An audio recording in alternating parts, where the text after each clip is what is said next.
Okay, I'd like to call the meeting of the City of Santa Rosa Planning Commission to order and ask for roll call, please.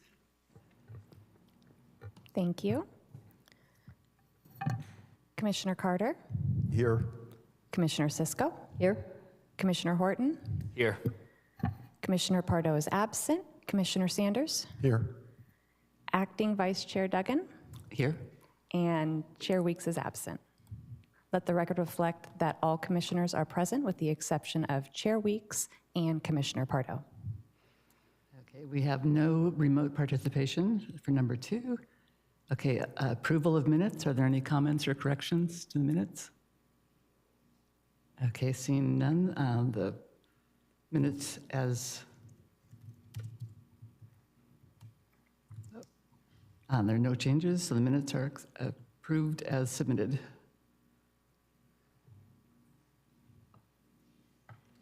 Do we have any comments on the approval of minutes? If you are in the chambers and wish to make a public comment on item 3.1 draft minutes, please make your way to the podium. Seeing none. Okay. Brings us to item number 4, public comments on non-agenda matters. So if anybody has anything to tell us about that's something that's in the purview of the Planning Commission that is not on the agenda scheduled for today, please make your way to a podium. Looks like we have nobody for that. Okay, on to commission business. Okay, the statement of purpose. The Planning Commission is charged with carrying out the California planning and zoning laws of the City of Santa Rosa. Duties include implementation of plans, ordinances, and policies relating to land use matters, assisting in writing and implementing the general plan and area plans, holding public hearings and acting on proposed changes to the zoning code, zoning map, general plan, tentative subdivision maps, and undertaking special planning studies as needed. Okay, are there any commissioner reports? Okay.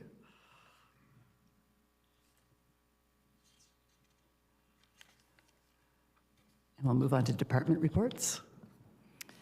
Yes, thank you, Acting Chair Duggan, members of the Commission. Jessica Jones, Deputy Director of Planning. So I just wanted to quickly acknowledge Ashley Crocker, our currently Assistant City Attorney, moving on to be City Attorney for the City of Santa Rosa.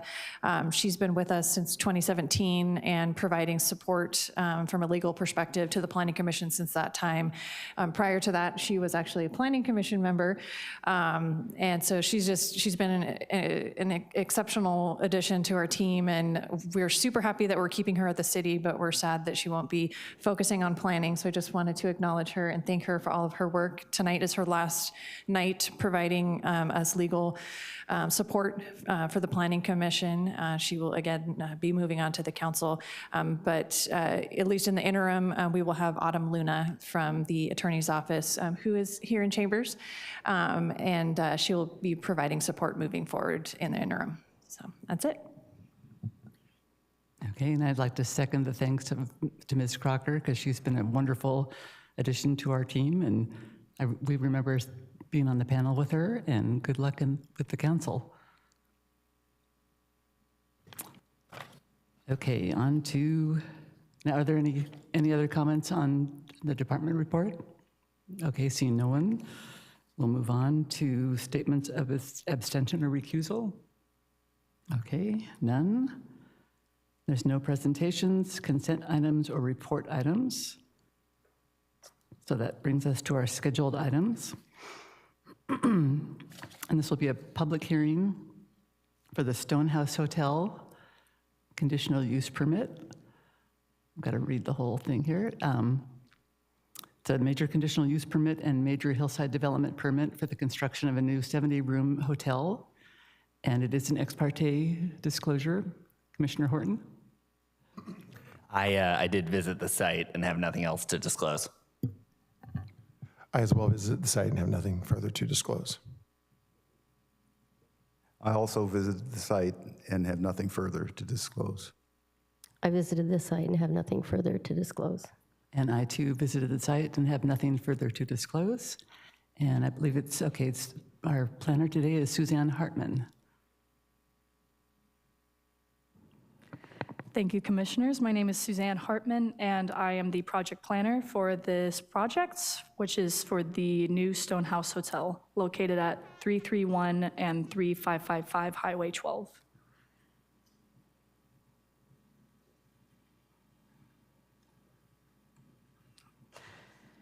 The applicant is proposing to construct a new 70-room hotel and to renovate the interior of the existing Stonehouse Hotel to 5 boutique rooms, so it will total into 75 hotel rooms on the 2-acre project site. The hotel will have a courtyard on the 2nd floor, some exterior enclosed patios, a ground level reception area, and a parking garage. The accessory uses and amenities will be proposed for hotel guests and are not proposed as separately operated restaurant, event, or public assembly uses. So no independently operated restaurant, bar, lounge, or food or beverage establishment will be open to the public and is not approved as a part of this conditional use permit. And we have conditioned it that any expansion of food and beverage service beyond accessory hotel operations will require additional city review and approval and may include an amendment to the conditional use permit or the plan development policy statement.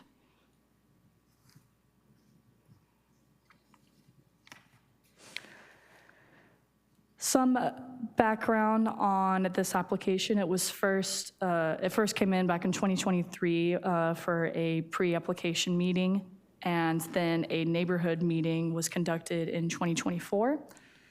The official applications, which is for the hillside development permits application, the conditional use permit application, and the design review permit application all came in on January 8th of 2025. These applications were distributed in April of 2025, and the notice of public hearing was distributed on May 12th of 2026. The project site is located directly adjacent to Highway 12 and is surrounded by detached single-family residential uses. The project site includes the existing Stonehouse building and adjacent vacant parcel. The existing Stonehouse Hotel has a history of spanning more than a century on Highway 12. The original hotel, I believe, was destroyed by fire in the early 1900s and then was rebuilt as it is today with the stone exterior in 1912. And it has been followed by numerous uses, some including a restaurant and bar, a corporate headquarters, and even an entertainment venue, ultimately becoming a bed and breakfast for the early 2000s. And the project will be preserving the building in its entirety. The northern portion of the site slopes gently from west to east, and the central portion of the site has a large level pad and concrete retaining walls that are a remnant of what is now a long demolished warehouse. And there is an existing grove of trees to the south of the project site with various adult trees, including some heritage trees like a couple of coast live oaks, black oaks, and redwoods. The general plan land use designation is retail and business services, and the zoning district is planned development. The policy statement allows hotels and motels and related uses by approval of a conditional use permit. And the policy statement remains the controlling zoning document for the site. The project is consistent with the retail and business services designation, which allows retail and service enterprises, and the expanded hotel use is allowed in the general plan land use designation and will serve to support tourism. The project is proposing 77 vehicle parking spaces, which is a couple of spaces over what is required, which would be 75 spaces because it's by total of room count. No additional parking is required for any of the accessory hotel uses, which includes that courtyard area, pool yard, and dining area, et cetera. And again, those will not be open to the public. There are also 25 compact vehicle parking spaces, which is less than 50% of the total parking spaces. The zoning district doesn't list a maximum lot coverage, so it refers to the city's current zoning code for that, which does allow of a coverage of up to 100%, and the project's proposed building coverage will be 35% of the site. The hotel is also proposed to be set back 20 feet from the rear property line and more than 20 feet from all other property lines, which is compliant with the setback requirements for hillside development standards. The ground level parking garage is also partially recessed into the hillside rather than fully constructed above grade. And the hotel will have a stepped floor design that conforms to the rising natural grade of the site. And the combination of the retained tree grove, the existing boundary trees, the perimeter fence, and vegetative screening have been proposed to collectively ensure that the hotel and associated site improvements are screened from adjacent residential properties.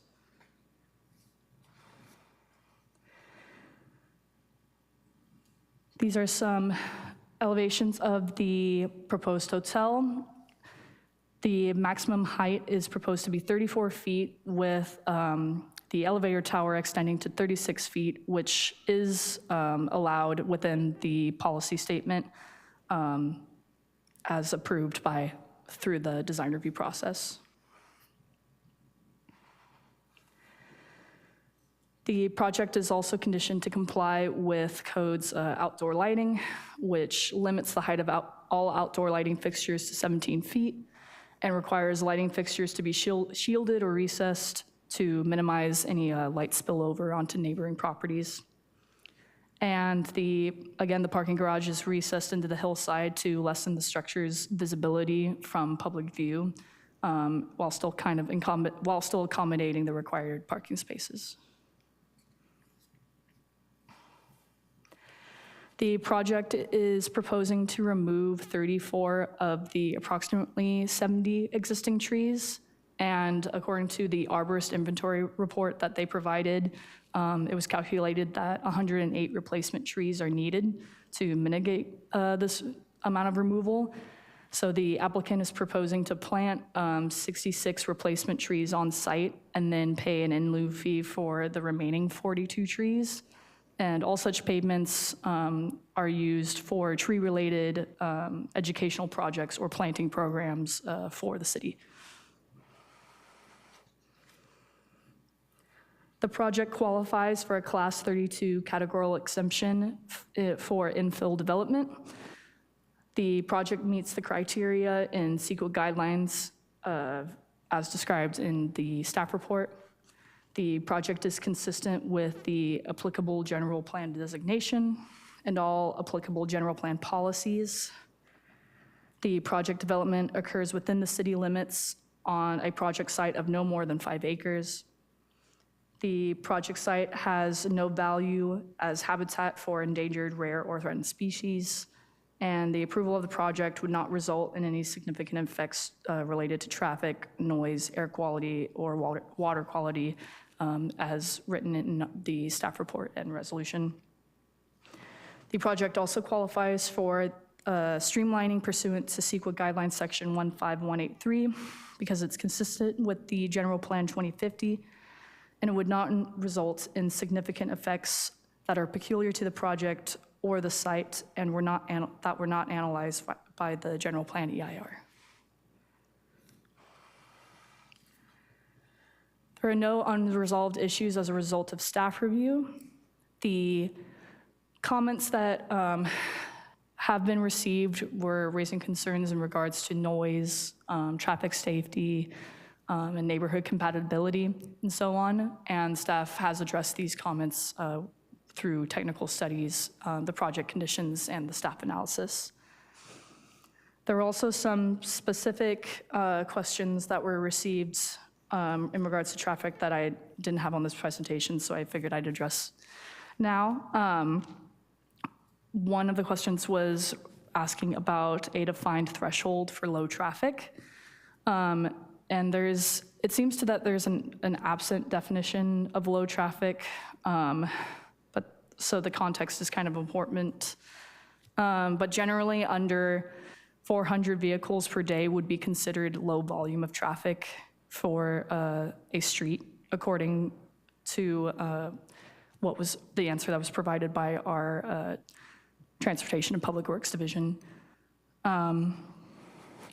Also, the Transportation and Public Works Department waived the need to conduct a traffic operational study because the letter that was supplied addresses all operational issues, which is usually the reason for additional operational studies to be requested. So the thresholds are guidelines, and the letter addresses the operational issues for this project. And it relates to traffic volumes, which generally correlates with the traffic impacts. So the key issue would have been the traffic impacts. So I just wanted to add that response from our Transportation and Public Works. So the Planning and Economic Development Department recommends that the Planning Commission, by 2 resolutions, approve a major conditional use permit and a hillside development permit to allow construction of a new 70-room hotel building, renovation of the existing Stonehouse Hotel building, and associated site improvements at 3331 and 3555 Highway 12. My contact information is on the screen. We also have the applicant and their team present in person, with a couple also available via Zoom as well, and they have just kind of a brief presentation as well. Thank you. Thank you. Are there any questions for staff at this time? Okay, does the applicant have a presentation? They have a small verbal presentation, yes.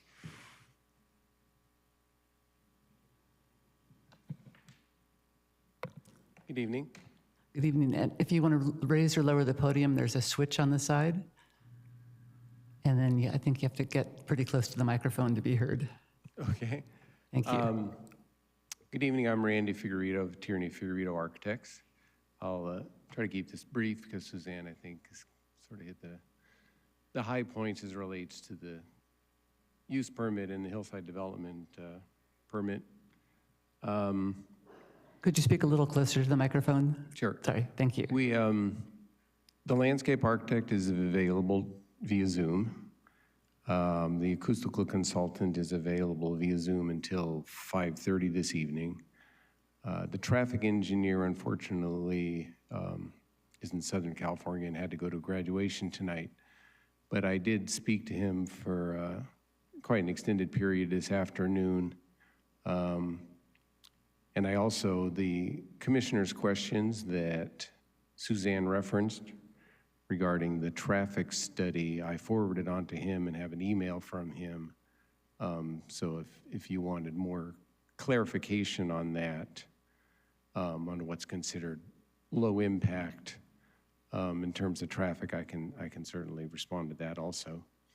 As Suzanne said, the Stonehouse Hotel project plans on building a new 70-room hotel and then converting the existing 14-room boutique hotel, which is currently inside the historic Stonehouse building, into a 5-room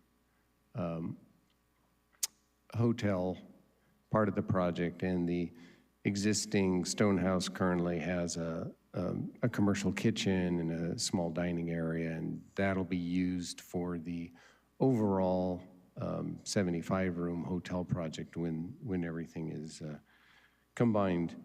The site itself, the southerly portion is, heavily wooded. The northerly portion has been, completely developed. The middle of the site used to have a large concrete warehouse, and there were extensive retaining walls constructed for that warehouse, which have, over the last 20 or so years, collapsed and the ground is kind of sloped around them. We're planning on building a portion of the project and about half of the ground level parking garage on the pad, existing level pad from that warehouse, and rebuilding the retaining walls that were against the westerly portion of the project is part of our project. The site design, we tried to both save trees along the northerly property line and the large oak grove in that southwesterly portion of the project. Place the bulk of the new hotel building in that old warehouse pad area, and then step it up the hillside. And by step it up the hillside to the south, we essentially kept the roof line of the overall hotel the same and simply removed lower levels as we stepped up the hill, so that we tried to keep as low a profile as we could. And at the same time, in the northerly area of the site, which is currently the parking lot for the Stonehouse building. So right now, the existing Stonehouse building, the main entrance just faces directly onto the parking lot. You essentially walk right off the asphalt, pretty much straight into the entrance. So we're taking that area west of the existing Stonehouse building, doing a couple of small dining courtyards, and then some steps that'll terrace up onto a garden level with a plaza, and then onto a level that'll contain a swimming pool for the hotel. And that'll give the entrance to the existing Stonehouse a lot more character than just kind of walking in off the parking lot. The parking on the site, a portion of it is located east of the new hotel building, between the highway and the hotel building, which sets the new hotel building back from the highway. By setting the building back, we provide a lot more prominence to the existing Stonehouse. At the same time, we have ground level parking, so over half our parking is on that first level of the hotel, so that way we're not covering the entire site with paving. Portion of the site design was also dictated by the fire department. We have an EVA coming in at the southeast corner of the site, and then the main fire department entrance will be the main driveway that currently exists, and they'll drive westward through the site, and then there's a hammerhead that's placed as part of the project between the new hotel and the pool area. This project was originally submitted to the city, I believe, not counting the concept design review meeting and the neighborhood meeting, the current project you're seeing was submitted in January of 2025. We've undergone a couple of rounds of responses to architectural and landscape comments from the city, and probably 3 or 4 rounds of comments from the engineering department. So there's been quite a bit of review and quite a number of studies done and presented to the city. So, and with that, I'll be available to answer any questions. And as I said, the landscape architect and the acoustical consultant are also available via Zoom. Thank you. Thank you. Are there any questions for the applicant at this time? Okay. Sorry. With that, I'll open the public hearing, and you need not have filled out a card to speak. We have 2 podiums, and they each have a switch on the side to raise and lower them, so you can get the microphone close to your mouth, and please identify yourself for the record. And there'll be a timer with 3 minutes on it, and when it runs out, please wrap up your comments. Good afternoon, members of the Planning Commission and city staff. My name is Fred Allebach. I live in the neighborhood. I'm not really for or against this project. I lived in Sonoma Valley for 18 years, and I saw some tremendous pushback against hillside developments or any development in Sonoma Valley. And so I did start out in Sonoma Valley in the NIMBY cohort, but I since had a change of heart. And so I recognized from this staff report would strike fear into anybody who was against it, because it seems like pretty much of a checkmate against anybody who would have any objections to the project. You know, that there's no significant impacts. That's what people would like to try to pick it apart.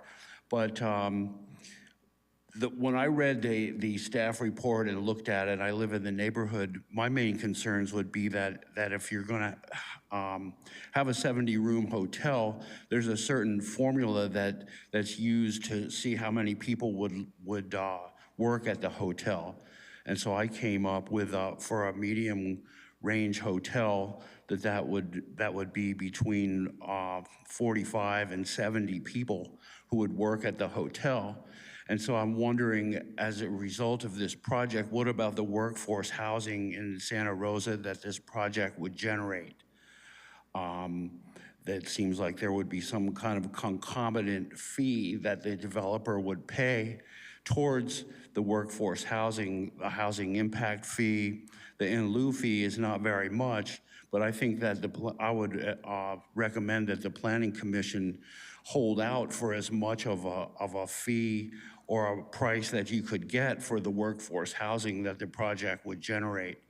And also that you would have a community work agreement, or I forget the exact name of it.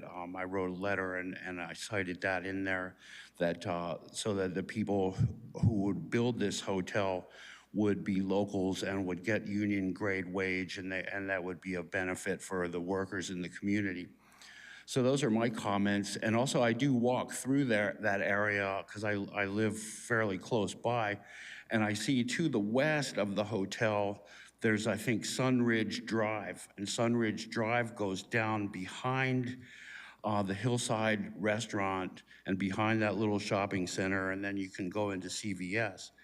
And anybody who had Google Maps would look at that road, and I think that will be a problem for the neighbors there, because there's brush growing halfway out across the street in some places, and you can't get one person and one car on that street now.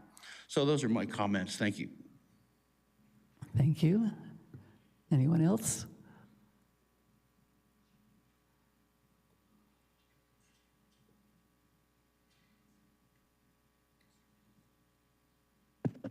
Am I on?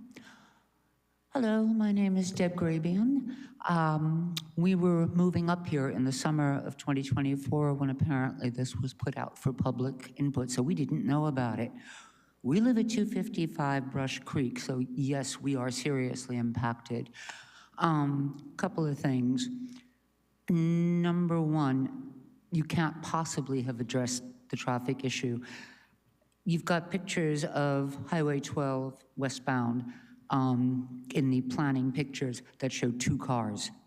That happens at 2 o'clock in the morning.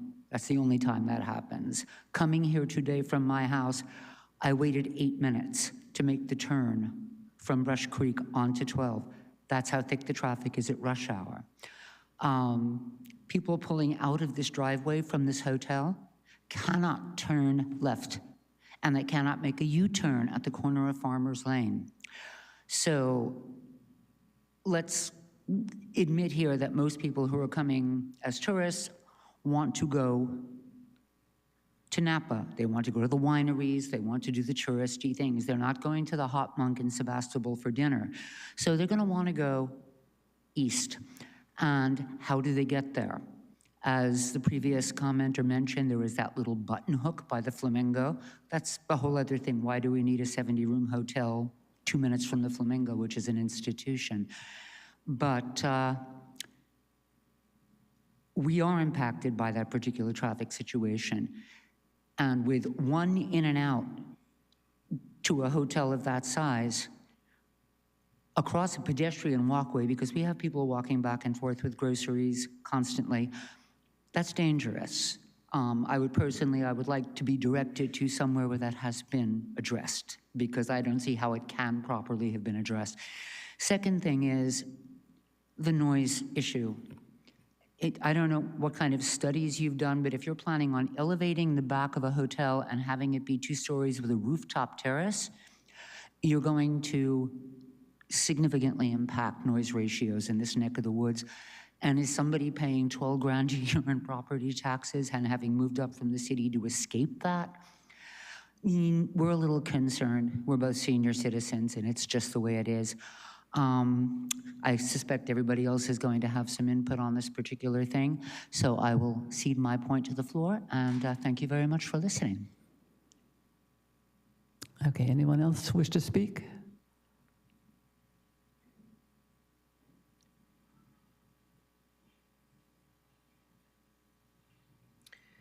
Hello, my name is Carolyn Kohlschweiser, and I live at 120 Massimo Circle, and our driveway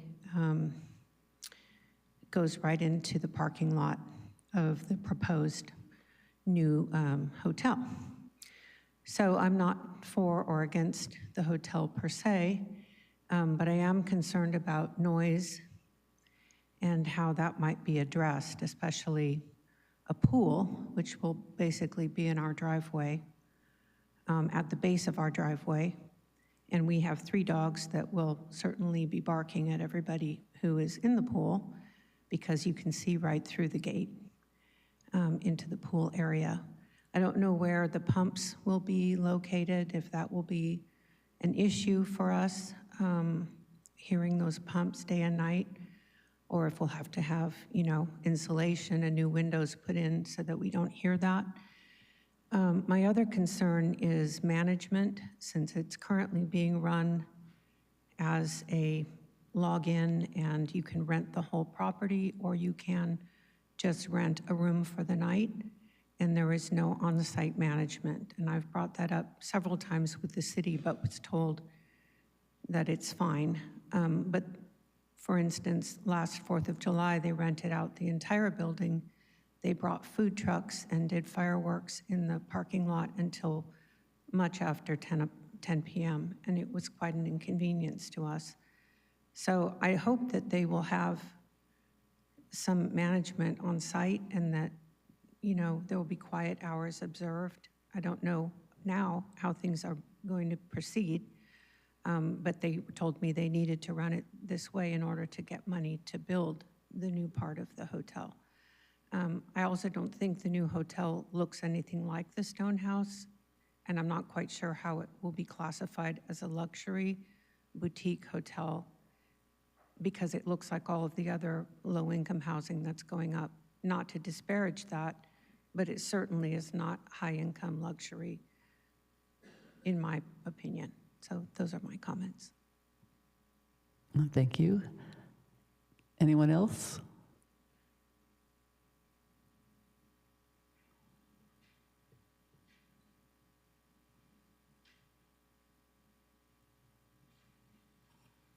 Yes, my name's Greg Hamblin, and I live at 128 Massimo Circle, directly adjacent to the vacant property. First of all, the idea of a swimming pool, outdoor fire pits, and a bar, definitely going to create some noise. I don't know, they said there's been an acoustical study, but I haven't read anything. Just the amount of concrete and the way sound bounces off concrete and water, it'll really impact us. And per section 2042 of the City's Santa Rosa Code, 360 establishes that any commercial accessory use, such as an outdoor bar, must have 0 adverse impacts on the adjacent residential uses in terms of excessive traffic or noise. So I don't know if they're putting up acoustical panels, or I don't know. It's going to be a lot of noise. Also, the wall that divides that's between the properties, the 8-foot high wall, that should definitely be either precast or cement block for security, for sound, and for fire. And that's all I got. Thank you.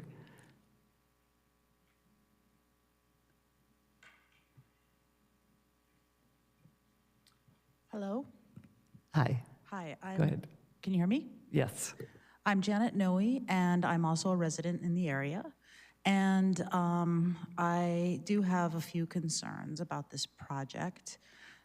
First, I think that there's been acknowledged that there's a historic building on this site, and it's built in 1912. And the new project doesn't do anything to reflect the character or the materials of that historic building. So when we heard that there was a project to build a boutique hotel called the Stonehouse Hotel related to this existing property, you'd expect that the design would reflect something in common with that building, and it doesn't. It has nothing in common with it. In fact, it dwarfs it, and it makes it feel insignificant. And so I think that there should be much more attention to the importance of this historic building that's actually constructed in a way that reflects the buildings on Railroad Square. That's actually part of the history of Santa Rosa and how Santa Rosa has been built. So it's really disappointing to see this project done without any attention to that property and trying to call itself the Stonehouse Hotel. It has nothing in common with the Stonehouse that's there. So I'd love to see that shifted. And I think that there's also some attention that needs to be brought to the scale of this building because it's out of character with the area. And it's a residential area. And I think 70 rooms is too much. It's probably got to be more like 50. It's got to be a little bit lower profile. And that would also help with some of the problems that have been brought up here, the noise, the traffic, which are real issues to consider. Thank you. Thank you. Anyone else wish to speak?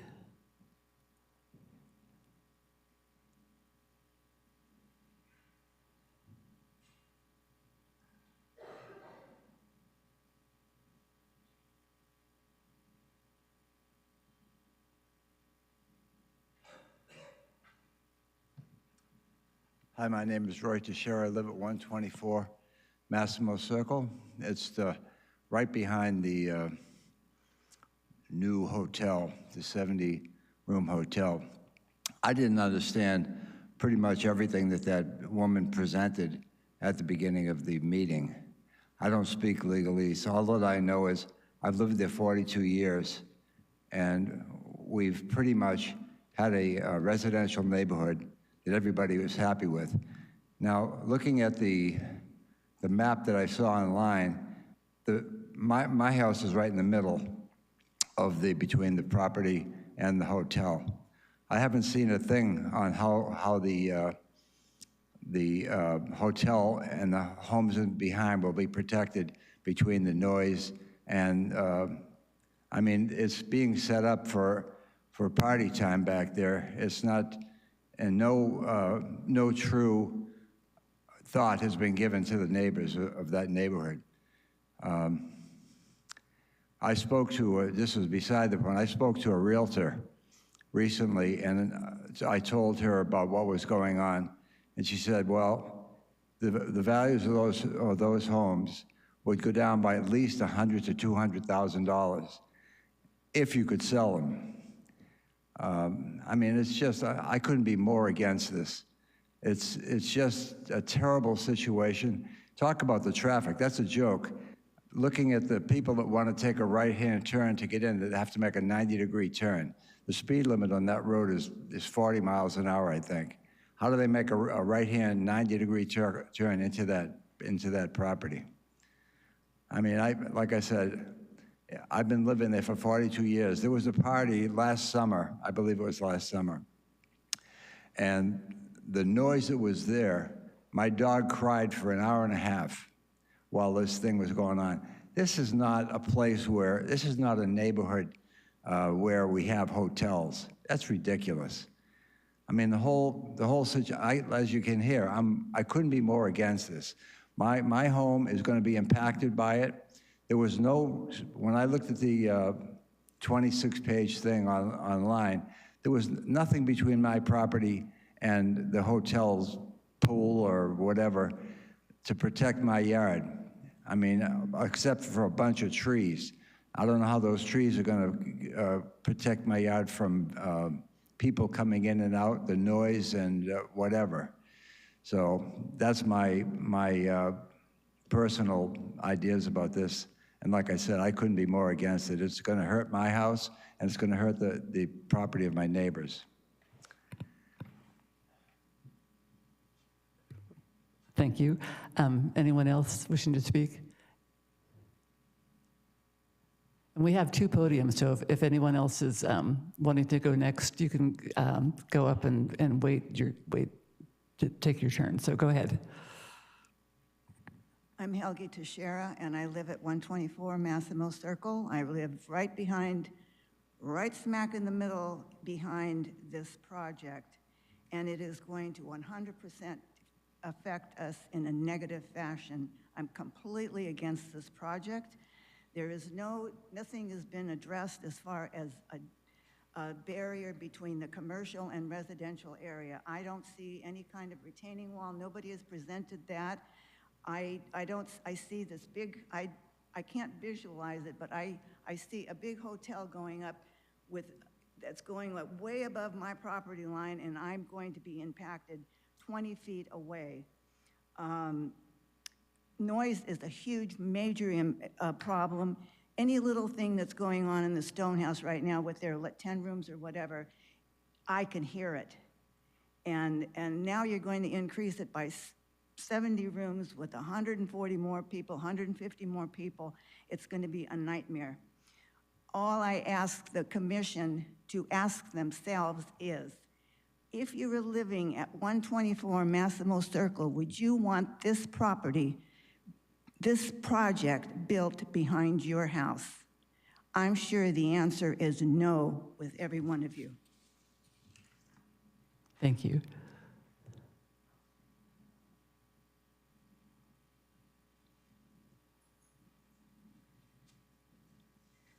Hi, my name's Nicole Chenard. I live at 173 Wailupa Circle, which is just across and over a retaining wall.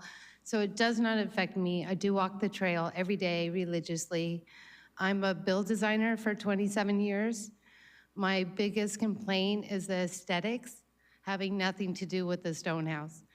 And I think the lady that spoke before me summed it up really well. And I think 70 units or suites is just too much for that location.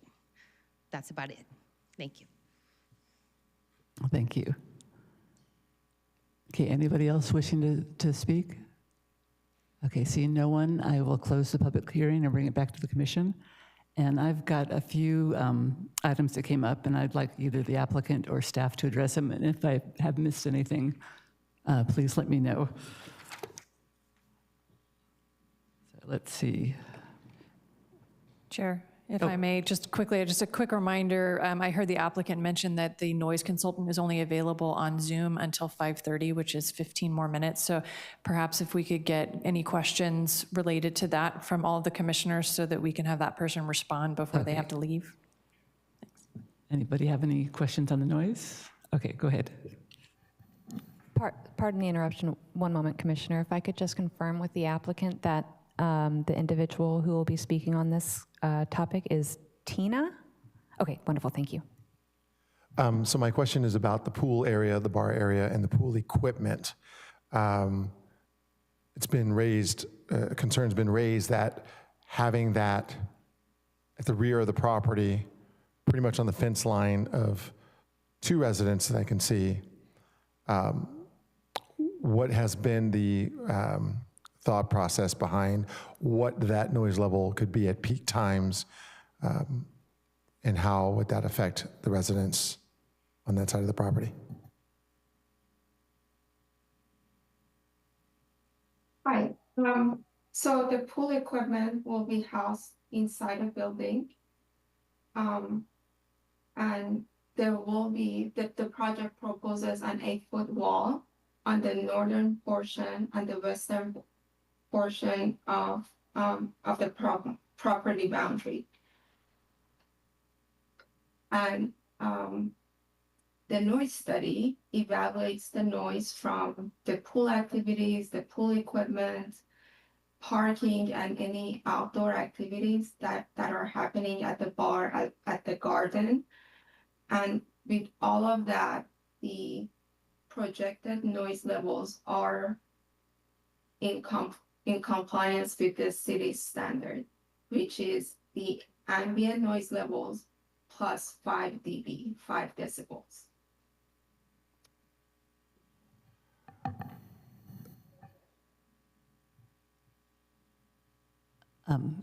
Do you have another question? No.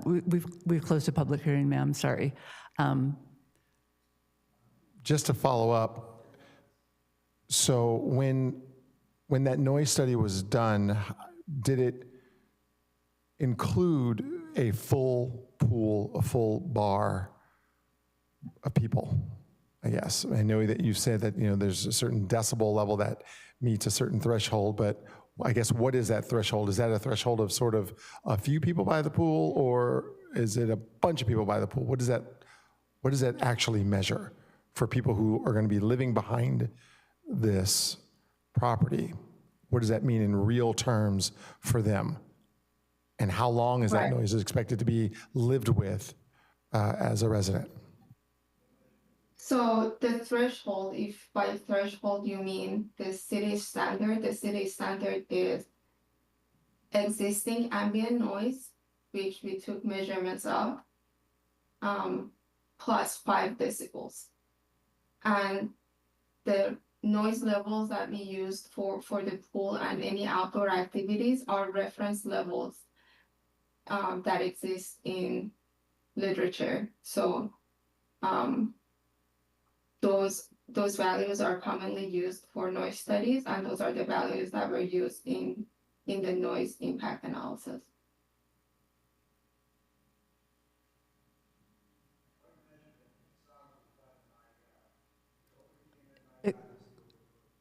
Excuse us. And one will be mitigating the project's noise level for the nearest receptors or the residences is the proposed 8-foot wall.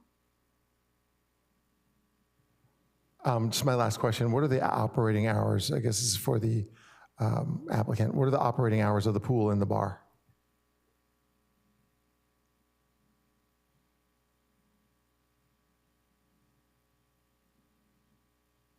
Sorry, this question is for Randy, right, the applicant? Correct. Although I would like to ask you if the rooftop terrace, is that also included as far as the exterior noise at the same time as the pool is full of people and the rooftop terrace could be full of people? Is that also falls in the same category as what you found for the not exceeding the threshold? Yeah, I could probably answer both of those. I was just asking my client about the hours of operation, which it didn't seem like those have been set yet. And I'm sure the city has some typical standards for outdoor activity operations. As far as the rooftop terrace, I mean, there really isn't a rooftop terrace. It's not like it's a 3-story building with something going on the 3rd floor roof. The roof terrace is on the roof of the parking garage, so it's on the roof of the single story. And then the hotel is around it like a donut. And it's not really a heavy activity area. It's just a small area with some, seating and planting that's really just there for the rooms. There are some of the rooms that face into the interior courtyard of the hotel itself rather than looking out at the surroundings. And so that's just there mainly for that purpose, and then there's just a small area on top of the roof. So really, it's a hole in the donut. It's not a rooftop terrace. Thank you. Before we get back, we might have more questions for you, Mr. Figueredo, but let's make sure there's no more for the sound study person. Okay, Commissioner Horton. And let me know, maybe this is for you or the noise person, but the issue of like special events or parties was brought up. I mean, is that something that you're anticipating, and how does that affect the noise issue? If you can just speak, or if somebody can just speak to that. Well, I think the events that were brought up tonight, I mean, it sounds like at this point they've got the 14-room boutique hotel, which is the Stone House, and they have times where they rent out the entire building. And there were some events. So once it becomes a more traditional hotel, it's not like there's really that option there for someone to come in, book the 75-room hotel, bring in food trucks and light fireworks, or whatever the speaker had earlier mentioned.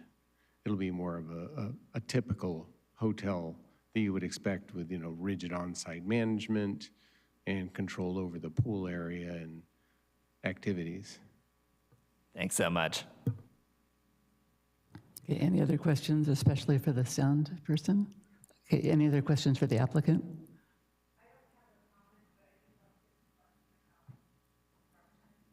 I'm sorry, ma'am, the public hearing is closed. This is the time for the commission to ask questions of the staff or the applicant.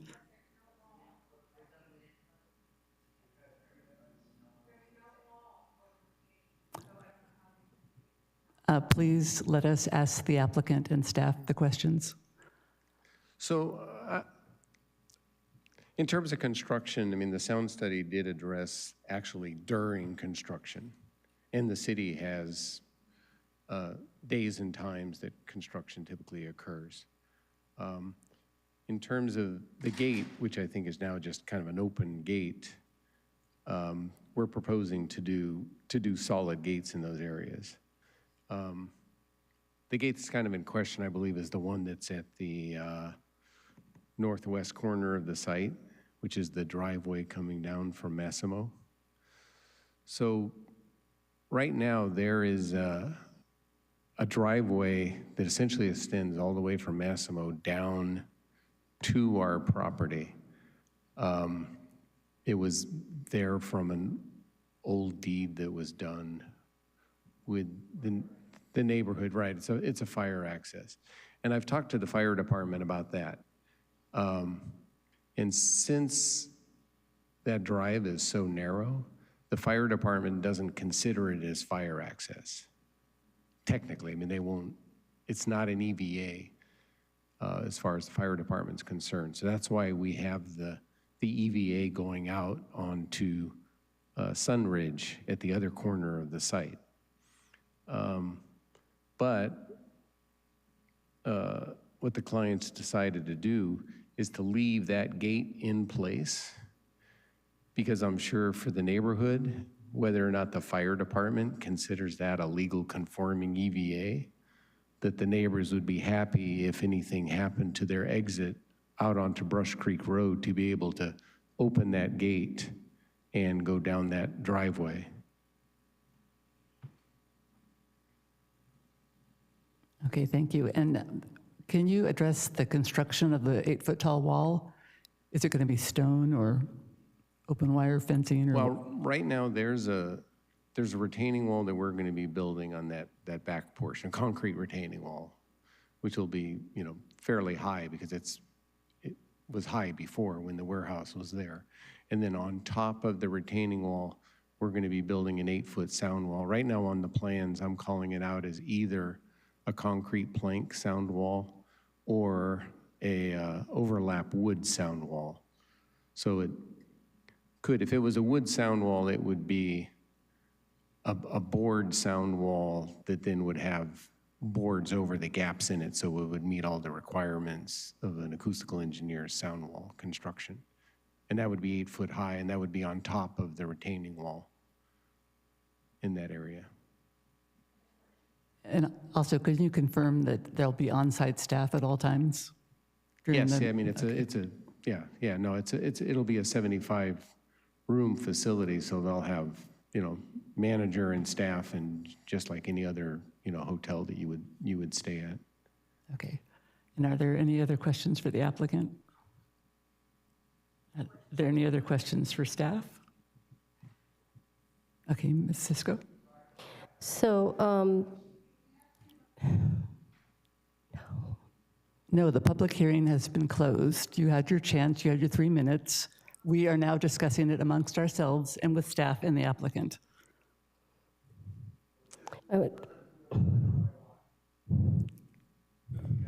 So I would like to ask, confirm with staff, after this meeting, the project will have to go through major design review, and would that be the place for the individuals that have concerns about the aesthetics and how it cooperates with the Stone House to bring their concerns? Correct. The design review and preservation board meeting will be next Thursday, and that's going to be covering the design, the design of the hotel and site improvements. And that's their department, so bring those concerns there.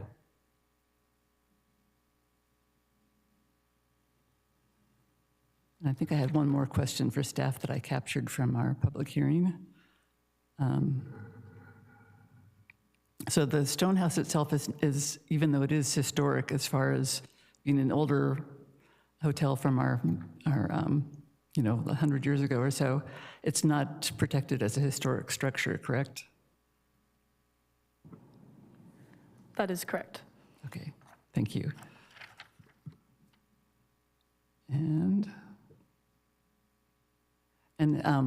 I have one more question, probably for the traffic engineer, and perhaps you know the answer, Mr. Figueredo.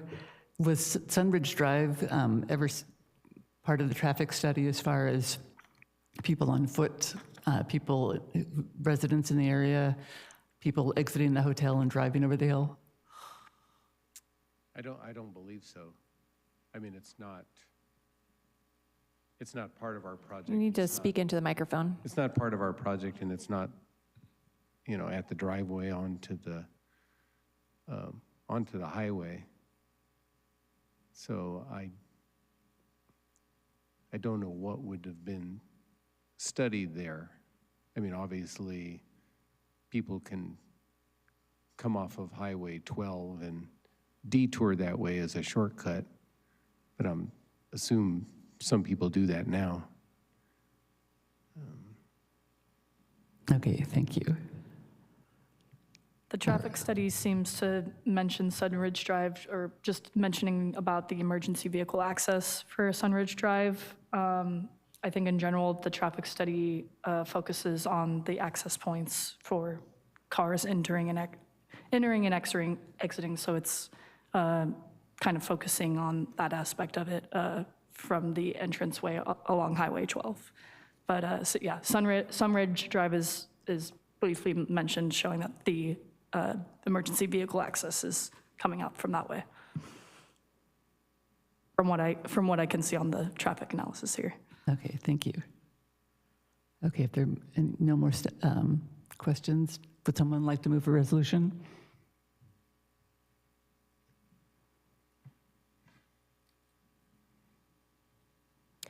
I move a resolution of the Planning Commission of the City of Santa Rosa making findings and determinations and approving a major conditional use permit for the construction of the new 70-room Stonehouse Hotel and associated site improvements located at 3331 and 3555 Highway 12, file number PRJ 25-001, CUP 25-001, and waive further reading of the text.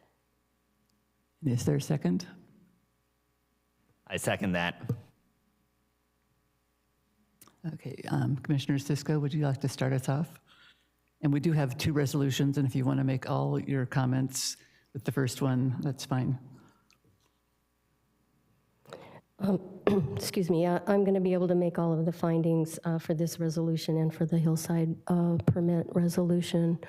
I think the studies have been done, and therefore I can make all of the required findings for both. Okay. Commissioner Horton? Yeah, I would just align my comments with Commissioner Cisco. I'm supportive, and I can make all the required findings. Thank you. Okay. Commissioner Sanders? I'm not sure that I can make a required finding about it not being a nuisance, particularly the pool area, the bar area, with no stated operational hours. I'm not convinced quite about the impact of when we have large events. Plenty of the younger gets released. We've got a bunch of people who are drinking beers and having a good time, and they're splashing around in the pool.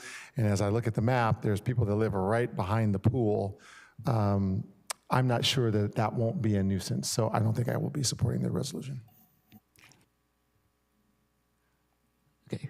Commissioner Carter? Yeah, I'm going to take a minute here. There were appropriate studies done with this application. I think the noise study is adequate. I think a lot is misunderstood about the site design here. What's being referred to as a roof garden is clearly an atrium surrounded by buildings, and there is treatment to the property lines closest to the nearest neighbors intended to mitigate to some extent the noise. And some analysis has been done, but I'm not sure it was as complete as the neighbors would like to see.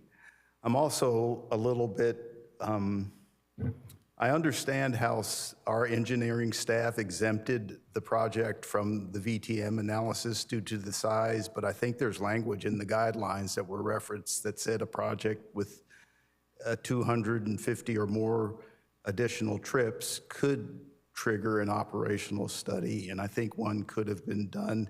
We have nothing that really looks at the in and out movements and how those are going to be compatible or incompatible with the traffic on 12, and I can't make the finding D that the site is physically suitable without a more in-depth traffic analysis that looks at those movements and the volumes of traffic coming in and out a single access point to the project.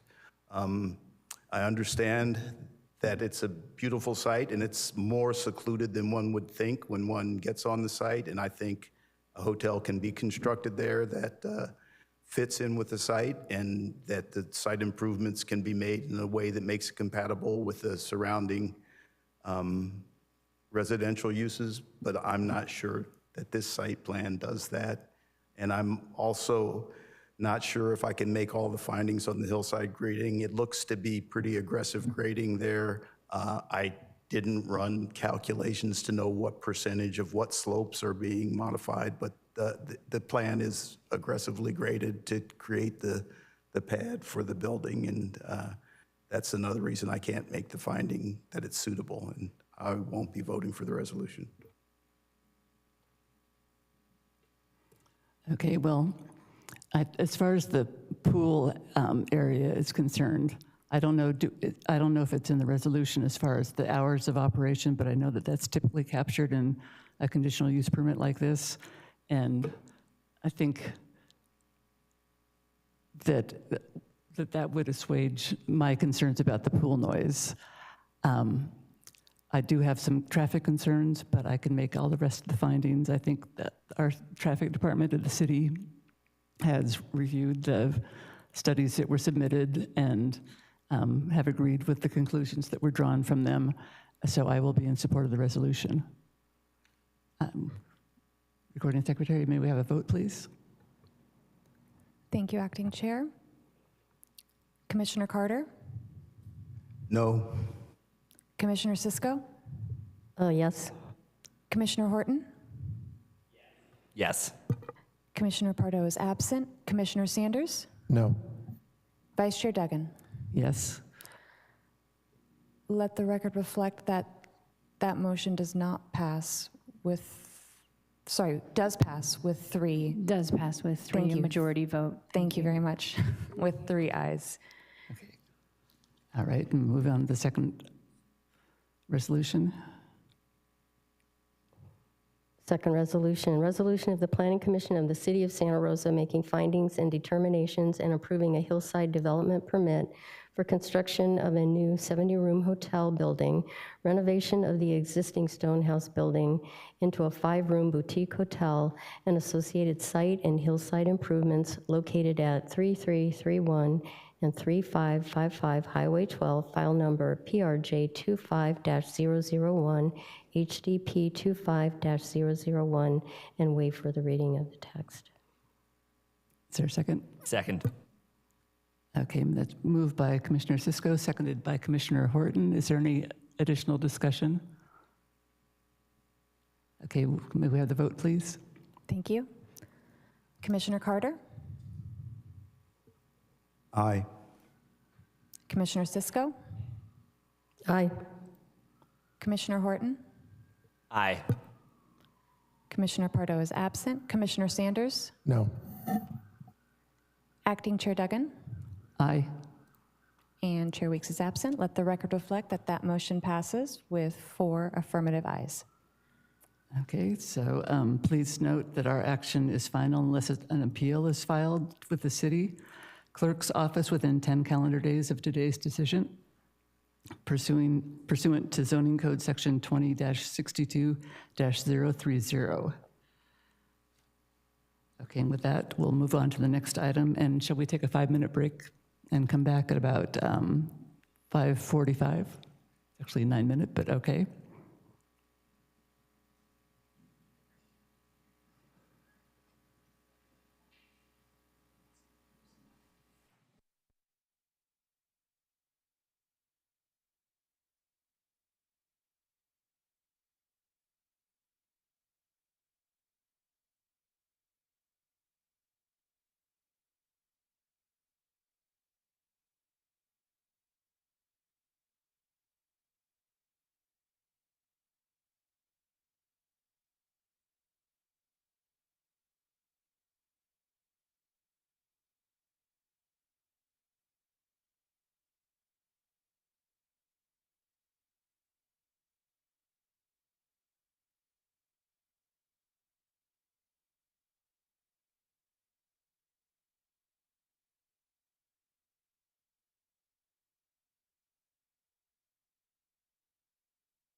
Okay, I'd like to call the meeting back to order.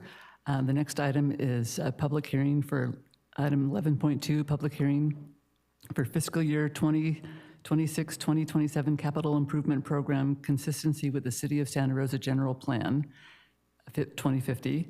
And our planner is Sashnor Bisla.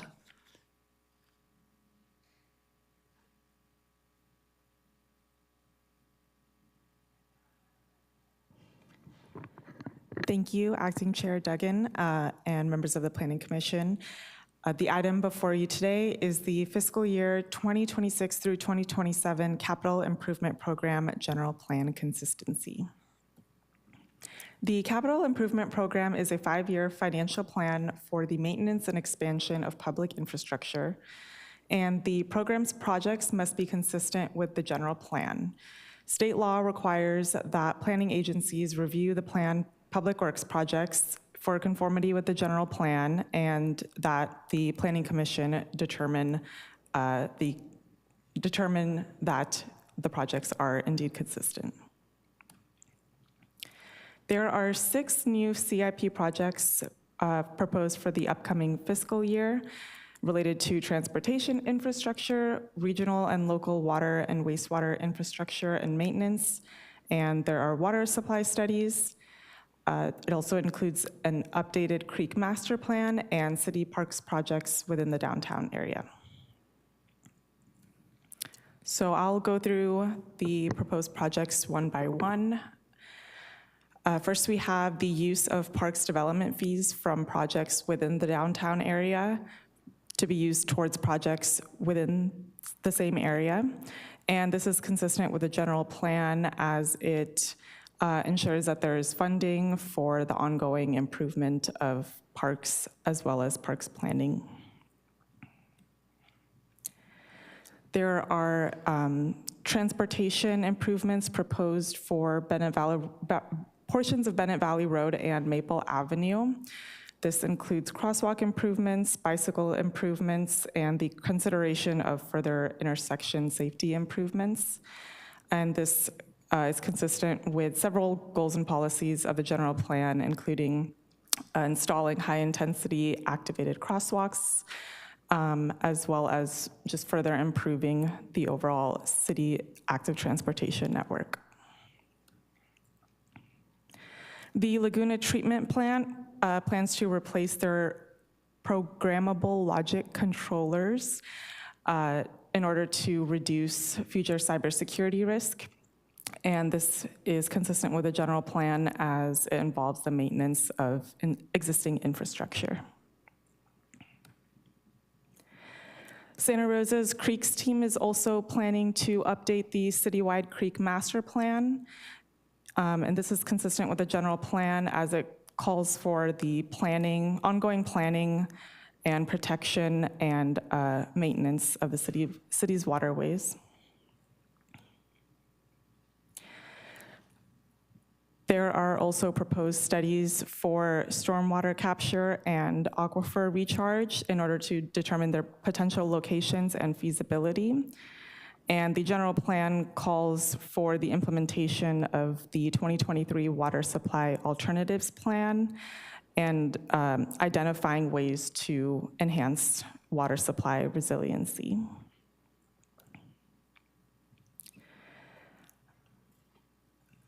There is a proposal to rehabilitate approximately 11,700 linear feet of existing trunk sewer, as well as 31 manholes located south of Ludwig Avenue.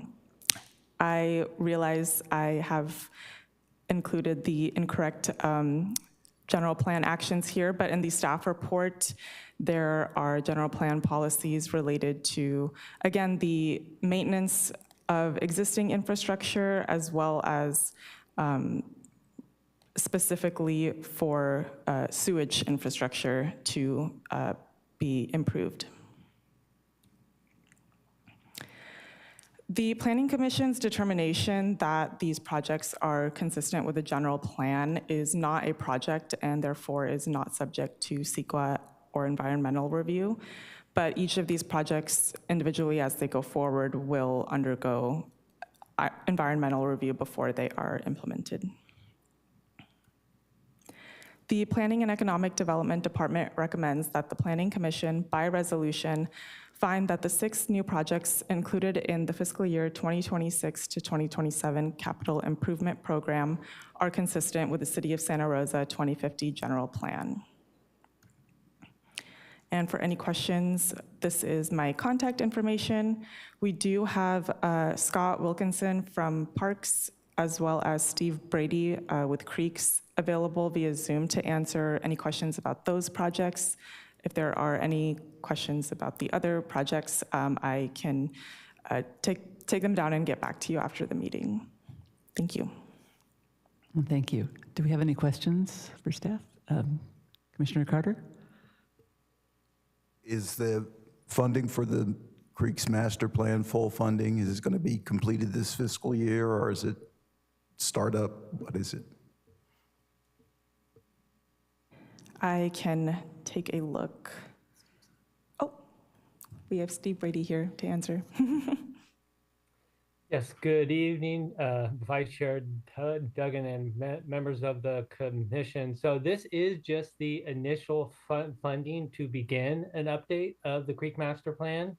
So we want to get out there and reassess all of our creek reaches again. So that is going to take some time, and also to update where projects have been constructed and really update the plan. So I think it probably will take at least one additional fiscal year of funding to implement an update of the Creek Master Plan.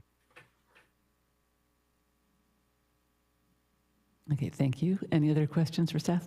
Commissioner Horton? Thank you. Just a really quick clarifying question, pardon my ignorance. The parks funding for downtown, so that's collected in downtown, and then that goes only to parks in downtown, right? That is correct, yes. Okay. And again, probably a really uninformed question, but why are we only looking, why aren't all zones being covered under this for parks funding? We have Scott, do we have Scott Wilkinson available to answer? Okay.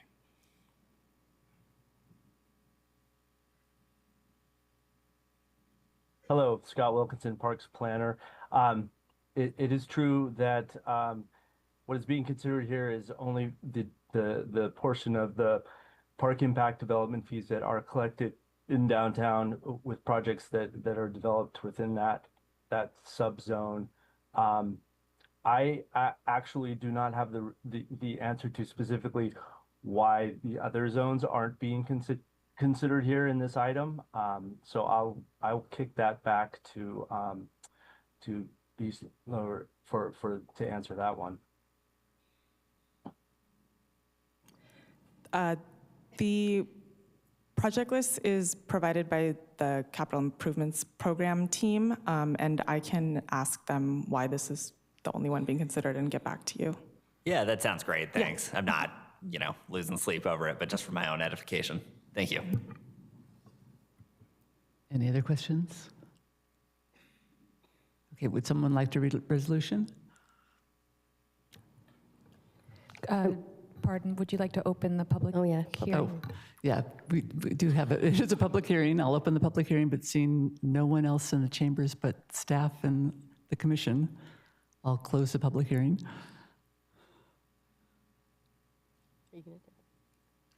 Move a resolution of the Planning Commission of the City of Santa Rosa finding that the 6 new projects included in the fiscal year 2026 through 2027 capital improvement program are consistent with the City of Santa Rosa General Plan 2050. I'll wait the reading.